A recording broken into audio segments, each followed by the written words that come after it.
अस्सलाम वालेकुम dear student, I am Hasan Ali. आज हम एफएससी मैथ पार्ट 1 का चैप्टर नंबर जो 3 है उसका आगाज़ करने जा रहे हैं, जिसका नाम है मैट्रिसेस एंड डिटर्मिनेंट्स। तो आज का जो हमारा लेक्चर है वो जो मेन जो है चैप्टर का नाम मैट्रिसेस और इसकी जो डेफिनेशंस है उससे रिलेटेड है। जितने भी स्टूडेंट्स हमें देख रहे हैं इन तमाम स्टूडेंट्स से मेरी यही रिक्वेस्ट है, अगर आप लोगों ने हमारे चैनल को सब्सक्राइब नहीं किया तो बराए मेहरबानी सबसे पहले हमारे चैनल को सब्सक्राइब लाजमी करें। और सबसे पहले हम जो है डिस्कस करेंगे कि मैट्रिसेस है क्या। तो बच्चों, मैट्रिक्स की जो डेफिनेशन है हमारे पास आर रेक्टेंगुलर अरे of numbers enclosed bye a pair of brackets. Rectangular अरे मींस हमारे पास जो यहाँ पे ब्रैकेट बच्चों यूज होगी मैट्रिक्स के लिए, ये वाली जो बच्चों ब्रैकेट है ये हमारे पास एक रेक्टेंगुलर नुमा, ये आप समझ लें। तो इस ब्रैकेट के अंदर उसने कहा number enclosed bye a pair of bracket. इसके अंदर बच्चों जो हमारे पास फॉर एग्जांपल 1 2 3 4 5 6, तो इसको बच्चों हम कहते हैं ये हमारे पास क्या है, मैट्रिसेस। तो ये बच्चों हमारे पास डेफिनेशन थी मैट्रिसेस की। तो अ रेक्टेंगुलर अरे of number enclosed bye a pair of bracket, ये हमारे पास एक इनक्लोज्ड ब्रैकेट है और उसके अंदर हमारे पास क्या है, नंबर्स। तो अब जो है हम बात करते हैं बच्चों, ये हमारे पास एक है रो मैट्रिक्स और एक हमारे पास है कॉलम मैट्रिक्स। तो रो मैट्रिक्स आप लोगों ने 10 क्लास में भी आप ये पढ़ के आए हैं, तो ऑलरेडी आप जानते ही होंगे इसके बारे।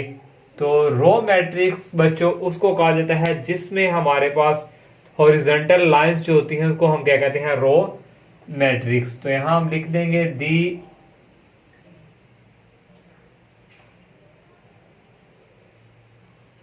horizontal lines of numbers are called row matrix। तो देखें हमारे पास बच्चों यहाँ पे ये जो हमारे पास यही देख लें, ये हमारे पास क्या है, एक हॉरिजॉन्टल लाइन, और ये इसको हम क्या कहते हैं, रो। यहाँ अगर हम देखें 1 2 3, ये हमारे पास बच्चों क्या है, एक हॉरिजॉन्टल लाइंस में क्या है, नंबर। तो इसको हम कहते हैं रो मैट्रिक्स। और एक हमारे पास बच्चों यहाँ पे है कॉलम मैट्रिक्स। और कॉलम मैट्रिक्स बच्चों उसको कहा जाता है जहां हमारे पास जो है वर्टिकल लाइंस ऑफ नंबर्स। यहां लिख लेंगे बच्चों vertical lines of numbers are called column matrix. तो यहां बच्चों देखें 1 2 3, ये वर्टिकल लाइन बच्चों जो शो कर रही है, वर्टिकल लाइन में जो नंबर्स हैं ये है, इसको हम क्या कहते हैं, कॉलम मैट्रिक्स। एक हमारे पास बच्चों होता है रो वेक्टर्स। रो वेक्टर और रो मैट्रिक्स भी बच्चों हमारे पास एक ही, लेकिन यहाँ पे जो अगर रो वेक्टर्स की बात करें तो अगर हमारे पास बच्चों यहाँ nth मैट्रिक्स हो, मीन्स ये देखें हमारे पास यहाँ पे अगर A1 A2 A3 और यहाँ बच्चों आ जाएगा AN, तो ये हमारे पास बच्चों कहलाएगा रो, इसको हम कहेंगे रो वेक्टर्स और इसको रो मैट्रिक्स भी कहा जाता है। अगर कॉलम बच्चों वेक्टर की बात करें तो यहाँ हमारे पास कॉलम वेक्टर में बच्चों यहाँ समझे A1 A2 और ये बच्चों आ जाएगा AN, इसको हम कहते हैं बच्चों कॉलम वेक्टर। तो एक हमारे पास बच्चों होता है order of matrix. For example देखें बच्चों यहां हम तो ऑर्डर ऑफ मैट्रिक्स। तो ऑर्डर ऑफ मैट्रिक्स बच्चों उसको कहा जाता है, ये हमारे पास जो एक मैट्रिक्स है इसके अंदर बच्चों रोज की तादाद कितनी है 1 और 2। तो यहाँ कॉलम्स की तादाद है 1 2 3। तो यहाँ बच्चों हमारे पास रोज कितनी है 2 और कॉलम्स कितने लिखेंगे 2/3। तो ये हमारे पास बच्चों है ऑर्डर ऑफ मैट्रिक्स, मींस 2 रोज और 3 कॉलम। तो ऑर्डर ऑफ मैट्रिक्स का हम लिखेंगे 2/3। तो ये हमारे पास क्या होकर के order of matrix. Order of matrix में रोज और कॉलम की तादाद इसको काउंट किया जाता है। Rectangular matrix. रेक्टेंगुलर मैट्रिक्स बच्चों उसको कहा जाता है जिसमें numbers of rows is not equal to the number of column. Number of rows और नंबर ऑफ कॉलम्स की तादाद जो है इक्वल ना हो उसको हम कहते हैं रेक्टेंगुलर मैट्रिक्स।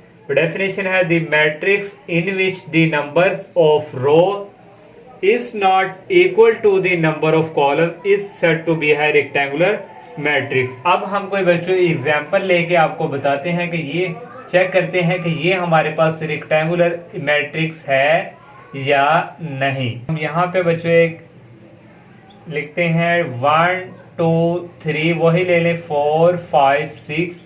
तो देखें बच्चों यहाँ हमारे पास जो रोज है उसकी तादाद कितनी है 1 और 2 और कॉलम्स की तादाद 1 2 3। तो यहाँ रोज और कॉलम की तादाद इक्वल ही नहीं है, तो इसको हम क्या कहेंगे रेक्टेंगुलर मैट्रिक्स। और नेक्स्ट है बच्चों स्क्वायर मैट्रिक्स। तो स्क्वायर मैट्रिक्स की जो डेफिनेशन है बच्चों the matrix which has same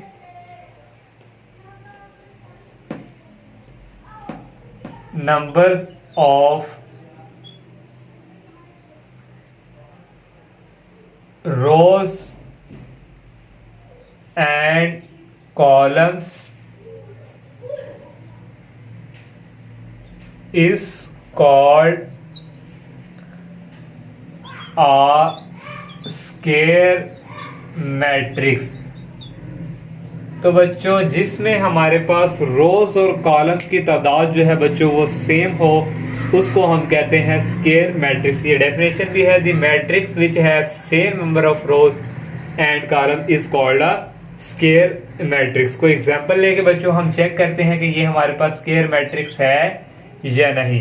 तो जो आपकी बुक पे अवेलेबल एग्जांपल बच्चों एक है 2 5 -1 6। देखिए यहाँ हमारे पास रो की तादाद है 1 और 2 और कॉलम की तादाद 1 और 2। तो ये हमारे पास बच्चों क्या हुई स्क्वायर मैट्रिक्स। अगर हमारे पास ओनली बच्चों ब्रैकेट के अंदर एक ही नंबर हो, देखो यहाँ हमारे पास एक ही रोज है और एक ही कॉलम है, ये भी हमारे पास बच्चों क्या है स्क्वायर मैट्रिक्स। तो अगर हम बच्चों 1 2 3 4 5 6 7 8 9, तो यहाँ हमारे पास बच्चों जो रोज हैं वो हमारे पास 1 2 3 और कॉलम 1 2 3 3/3 का मैट्रिक्स है। तो ये भी हमारे पास क्या है एक स्क्वायर डायगोनल मैट्रिक्स। तो डायगोनल मैट्रिक्स की जो डेफिनेशन है बच्चों हमारे पास a square matrix is called a diagonal matrix. एक स्क्वायर मैट्रिक्स को हम डायगोनल मैट्रिक्स उस वक्त कहेंगे जब हमारे पास if at least any one of the entries of its diagonal is not zero. जो हमारे पास डायगोनल है उसकी जो एंट्रीज है बच्चों वो जीरो नहीं हो और नॉन डायगोनल जो एंट्रीज होगी वो क्या होगी सारे जीरो होंगे और उसको हम क्या कहेंगे डायगोनल मैट्रिक्स। अब एग्जांपल लेके बच्चों आपको समझाते हैं। तो ये देखें हमारे पास जो उसने हमें पहले बात की है बच्चों के जो at any one of the entries, एक जो एंट्री कम से कम वो है वो जीरो नहीं होनी चाहिए बच्चों। ये हमारे पास क्या है 1 2 और 3, ये हमारे पास क्या होता है डायगोनल और बाकी हमारे पास क्या होना चाहिए जीरो, ये भी जीरो बच्चों, ये भी जीरो, ये भी जीरो, ये भी जीरो और ये भी जीरो। तो ये हमारे पास बच्चों क्या है एक डायगोनल मैट्रिक्स। ये हमारे पास एक डायगोनल जो है ये जीरो नहीं है, बाकी नॉन डायगोनल जो है एंट्रीज वो क्या है जीरो। तो इसको हम क्या कहते हैं डायगोनल मैट्रिक्स। तो ये हमारे पास क्या होता है बच्चों डायगोनल, फिर सुन लें, और ये जीरो नहीं होना चाहिए। इसके अलावा बाकी जो है वो क्या होना चाहिए जीरो, एक स्क्वायर मैट्रिक्स के। तो इसको हम कहते हैं बच्चों डायगोनल मैट्रिक्स। तो इसके अलावा एक बच्चों है होती है स्केयर मैट्रिक्स और उसको स्केलर मैट्रिक्स। तो स्केलर मैट्रिक्स में बच्चों क्या होता है, ये हमारे पास जो डायगोनल एंट्रीज होती है ना बच्चों, ये वाली, ये हमारे पास क्या होती है सेम। तो यहाँ बच्चों देखें फॉर एग्जांपल यहाँ हमारे पास k है और यहाँ भी k और यहाँ भी k, ये डायगोनल एंट्रीज क्या होनी चाहिए सेम और बाकी 0 0 होने चाहिए। तो इसको हम क्या कहते हैं बच्चों स्केलर मैट्रिक्स। फिर इसकी डेफिनेशन अगर आप बच्चों करें तो इसकी डेफिनेशन यू होगी, if all the diagonal entries are same and non zero is called a scalar matrix. तो ये बच्चों हमारे पास मैंने स्केलर मैट्रिक्स की जो है एग्जाम्पल यहाँ पे डिस्कस की है। तो इंशाल्लाह अब नेक्स्ट लेक्चर में हम जो है एक्सरसाइज का आगाज़ करेंगे। तब तक के लिए इजाज़त दीजिए। अल्लाह हाफिज़, अस्सलाम वालेकुम।